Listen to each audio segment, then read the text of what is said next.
بسم اللہ الرحمن الرحیم۔ السلام علیکم ورحمۃ اللہ وبرکاتہ۔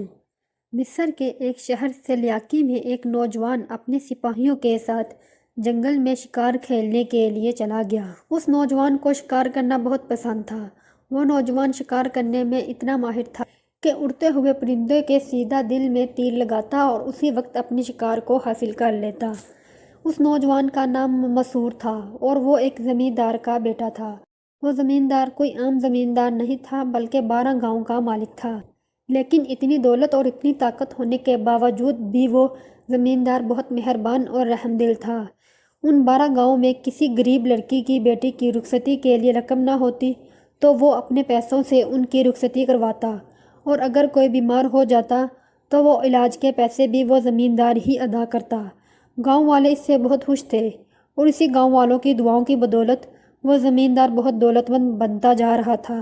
مسرور نے اس دن بھی شکار کھیلتے ہوئے تیر چلایا تو تیر کا نشانہ چوک گیا اور تیر ایک پرندے کے لگنے کی بجائے ایک 10 سالہ بچے کو جا لگا، جو چولہے میں آگ جلانے کے لیے جنگل سے لکڑیاں لینے کے لیے آیا تھا، اور تیر سیدھا اس کے دل میں لگا اور اس بچے کی اسی وقت موت ہو گئی۔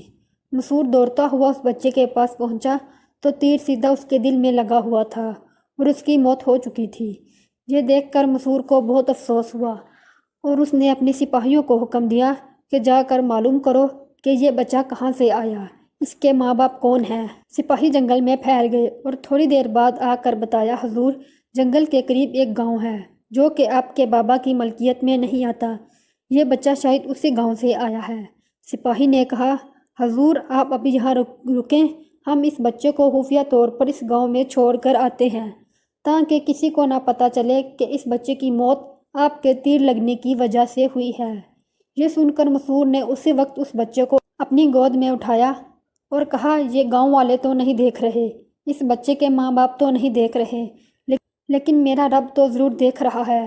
لہٰذا مسرور نے اسی وقت اس بچے کو اٹھایا اور اس گاؤں کی طرف چل پڑا۔ جب مسرور گود میں اٹھائے بچے کو لے کر اس گاؤں میں پہنچا تو بچے کو زخمی حالت میں دیکھ کر تمام گاؤں والے اسی وقت اکٹھے ہو گئے تو اتنے میں ایک عورت چیختی چلاتی ہوئی مسرور کے قریب آئی اور آ کر اس بچے کو دیکھ کر رونے پیٹنے لگی۔ وہ اس بچے کی ماں تھی۔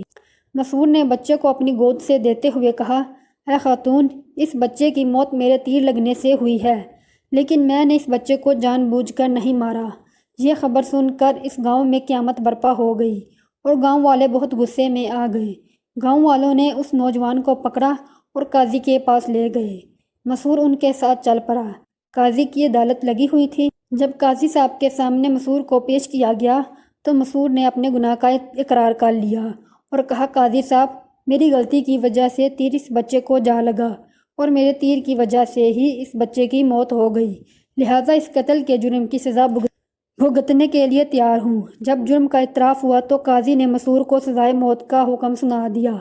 قاضی صاحب کا فیصلہ سن کر اس بچے کے باپ نے کہا، قاضی صاحب، ہم نے بہت دفعہ ان امیر زادوں کو اس جنگل میں شکار کھیلنے سے منع کیا، لیکن ہماری کسی نے نہیں سنی، لہٰذا میری درخواست ہے کہ اس نوجوان کو گاؤں کے چوراہے پر کھلے عام پھانسی دی جائے۔ قاضی صاحب نے دکھی باپ کی درخواست کو مسترد کرتے ہوئے کہا، یہ سلطان کی عدالت نہیں ہے کہ ایک مجرم کو چوراہے پر سزا دی جائے، لہٰذا اس کو سزا جیل میں ہی دی جائے گی۔ یہ سن کر مسرور نے کہا، قاضی صاحب، میری آپ سے درخواست ہے کہ اس بچے کی باپ کی درخواست کو منظور کیا جائے۔ یہ سن کر قاضی صاحب و تمام گاؤں والے بڑے حیران ہو گئے کہ یہ عجیب نوجوان ہے، پہلے بچے کو قتل کرنے کے بعد خود ہی آ کر اپنے جرم کا اعتراف کر لیا اور اب گاؤں کے چوراہے پر پھانسی کی سزا بھگتنے کے لیے تیار ہے۔ لہٰذا قاضی صاحب نے مقتول بچے کے والد کی خواہش کے مطابق چند دن بعد ہی اسی گاؤں کے مرکز میں مسرور کو پھانسی دینے کا حکم دیا۔ جب قاضی صاحب نے زمیندار کے بیٹے کو پھانسی کی سزا کا حکم دیا تو مسرور کے سپاہی اسی وقت دوڑتے ہوئے زمیندار کے پاس گئے اور اسے بتایا، زمیندار صاحب، آپ کے بیٹے کے ہاتھوں ایک معصوم بچے کا قتل ہوا اور اس گناہ کا اقرار شہزادے نے خود کر دیا، جس کی وجہ سے قاضی صاحب نے مسرور کو پھانسی کی سزا سنا دی۔ اسے گاؤں کے چوراہے پر مسرور کو سزائے موت دی جائے گی۔ سپاہی توقع کر رہے تھے کہ زمیندار یہ خبر سن کر تڑپ اٹھے گا اور جا کر قاضی صاحب کو اپنے بیٹے کے خون کے بدلے قصاص پیش کرے گا یا کوئی اور طریقہ کھیل کر اپنے بیٹے کی جان بچائے گا، لیکن جب اس بات کی خبر زمیندار نے سنی تو اسے بہت افسوس ہوا، لیکن وہ سیدھا اپنے بیٹے کے پاس گیا اور کہا، اے بیٹے، بے شک آج میں اپنی طاقت اور دولت کو استعمال کر کے تمہاری جان تو بچا لوں گا۔ تم دنیا کی نظر میں تو زندہ رہو گے، لیکن تاریخ میں تم ہمیشہ ہمیشہ کے لیے مر جاؤ گے، لہٰذا کیا تم تاریخ میں زندہ رہنا چاہتے ہو یا پھر اس دنیا میں؟ تو مسرور نے مسکراتے ہوئے کہا، بابا جان، میں ایسی زندگی چاہتا ہوں جس میں کبھی انسان کو موت نہ آئے۔ زمیندار نے اپنا بیٹے کا کندھا تھامتے ہوئے کہا، بیٹا، تم نے اس بچے کو جان بوجھ کر قتل نہیں کیا، لہٰذا اس کی موت کو تم ایک حادثہ سمجھو اور اپنی سزا کو شہادت سمجھو، اور اس کا رتبہ بہت بڑا ہوتا ہے۔ جب یہ بات زمیندار نے کہی تو یہ بات سن کر جیلر بھی افسردہ ہونے لگا اور کہا کہ اگر اتنی بڑی دولت کا مالک جس کے اکلوتے بیٹے کو پھانسی ہونے والی ہو، اس کے منہ سے ایسے الفاظ سننے کے لیے بہت بڑا جگرا چاہیے۔ سپاہی بہت غمگین ہو گئے، لیکن زمیندار سینہ چوڑا کرتے ہوئے وہاں سے چلا گیا۔ وقت گزرتا رہا۔ پھانسی کے مقررہ دن سے تقریباً ایک دن پہلے جب جیلر صاحب جیل میں مسرور کے پاس گئے اور اسے بتایا کہ صبح تمہیں گاؤں کے چوراہے پر تمام لوگوں کے سامنے پھانسی پر لٹکایا جائے گا، لہٰذا اگر تمہاری کوئی آخری خواہش ہے تو وہ تم بتا سکتے ہو۔ جیلر کو مسرور سے بہت لگاؤ ہو چکا تھا۔ وہ مسرور کی اتنی دیانتداری اور بہادری سے متاثر ہوا کہ اگر اس کے اختیار میں ہوتا وہ مسرور کو معاف کر دیتا، لیکن جیلر صاحب بھی بہت مجبور تھا، لہٰذا اس نے مسرور کو کہا کہ تم اپنی آخری خواہش بتاؤ۔ تو مسرور نے کہا، میری ایک خواہش ہے، مجھے پھانسی سے ایک دن پہلے کا وقت دیا جائے، میں نے چند اہم فرائض سونپنے ہیں، اگر میں ان فرائض کو نہ سونپ سکا تو مجھے کبھی موت نہیں آئے گی، میری جان تو نکل جائے گی لیکن میری روح کبھی آزاد نہیں ہوگی۔ جیلر کو مسرور پر بہت بھروسہ تھا، لہٰذا جیلر صاحب نے اسے رہا کر دیا اور کہا، کل صبح تم گاؤں کے چوراہے پر حاضر ہو جانا۔ اگلی صبح ہوئی۔ مسرور کو گاؤں کے درمیان پھانسی دینے کے لیے پھانسی کا پھندا تیار کیا گیا۔ سارے گاؤں والے جمع تھے۔ قاضی صاحب نے جیلر سے پوچھا کہ مسرور کہاں ہے، اسے زندان سے لے کر آؤ۔ تو جیلر نے کہا، حضور، مسرور جا چکا ہے۔ جب یہ بات جیلر نے کہی تو قاضی صاحب چونک اٹھے اور کہا، یہ تم کیا کہہ رہے ہو؟ تو جیلر نے کہا، حضور، میں نے مسرور سے اس کی آخری خواہش پوچھی تو اس نے مجھے کہا کہ مجھے ایک دن کے لیے آزاد کر دیا جائے، میں نے چند اہم فرائض سونپنے ہیں، لہٰذا میں نے پھانسی کے وقت سے پہلے آ جاؤں گا۔ یہ سن کر قاضی صاحب نے کہا، تمہیں لگتا ہے کہ وہ واپس آئے گا؟ تو جیلر نے کہا، حضور، جو انسان خود اپنی موت کی طرف ایک بار چل کر آیا تو اس انسان کو موت کیا ڈرا سکتی ہے، وہ ضرور آئے گا۔ قاضی صاحب نے کہا، اگر مسرور واپس نہ آیا تو تمہیں اس کی جگہ پھانسی پر لٹکایا جائے گا۔ جیلر نے مسکراتے ہوئے کہا، حضور، جو آپ کو مناسب لگے۔ پھانسی کا وقت ہو گیا تو گاؤں والے انتظار کرنے لگے۔ اس مقتول بچے کا باپ اور ماں بھی اسی بات کا انتظار کرنے لگے کہ کب قاتل کو سزا ملے گی۔ وہ اس ماں کا اکلوتا بچہ تھا، لہٰذا ایک طرف اس مسرور کو دیکھتی تو دوسری طرف اپنے بچے کو دیکھتی۔ دوبارہ اس کے دل میں انتقام کی آگ بھڑکنے لگتی، لہٰذا چاہتے ہوئے بھی وہ مسرور کو معاف نہیں کر سکتی تھی۔ چاہتے ہوئے بھی مسرور واپس نہیں آیا۔ تمام لوگ قاضی صاحب اور جیلر کو دیکھنے لگے۔ اگر مسرور واپس نہ آیا تو اس کی جگہ پر جیلر کو پھانسی دی جائے گی۔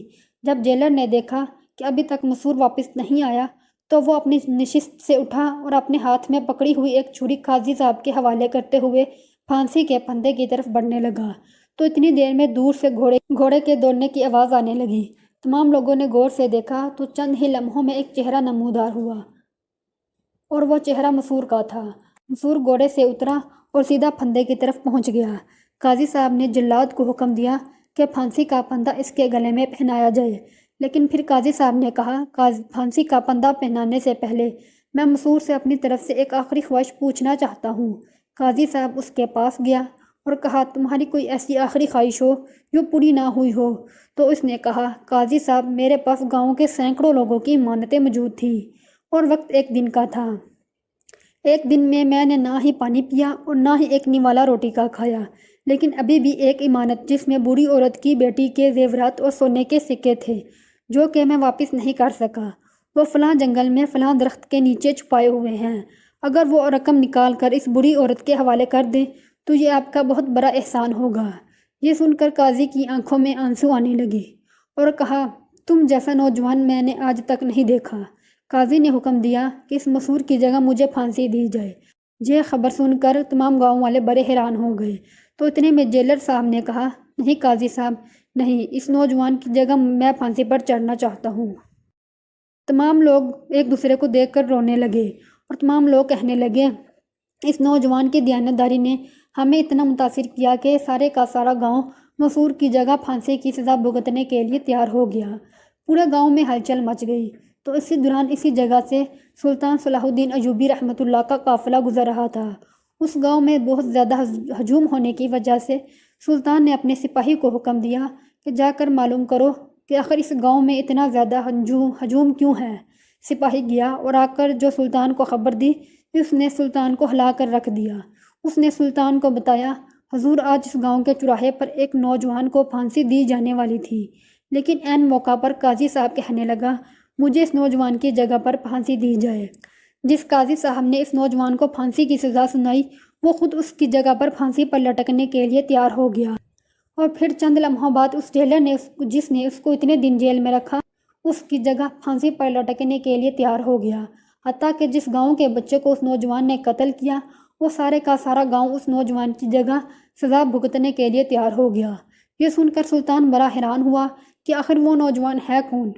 آخر اس نوجوان میں ایسی کیا بات ہے کہ اس کی جگہ تمام لوگ پھانسی پر لٹکنے کے لیے تیار ہو گئے؟ تو سلطان صلاح الدین ایوبی سیدھا گھوڑے پر سوار اس جگہ پر پہنچے اور جا کر قاضی صاحب کو کہا، قاضی صاحب آخر یہ کیا معاملہ ہے؟ تمام لوگوں نے جب سلطان صلاح الدین ایوبی کو دیکھا تو گاؤں میں دوڑ لگ گئی اور قاضی صاحب نے سلطان صلاح الدین ایوبی کو شروع سے لے کر آخر تک دیانتداری سے بہادری سے بھری داستان سنائی۔ سلطان صلاح الدین ایوبی ساری داستان سن کر بہت غمگین ہو گئے۔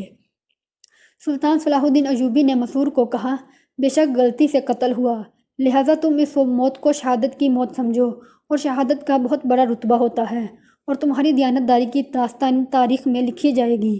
جب اس نوجوان کو پھانسی دی جانے لگی تو اسی وقت اس گاؤں کے اس بچے کے ماں باپ رو رو کر چیخ کر کہنے لگے، سلطان معظم، اس نوجوان کو ہم اپنے بیٹے کا خون معاف کرتے ہیں۔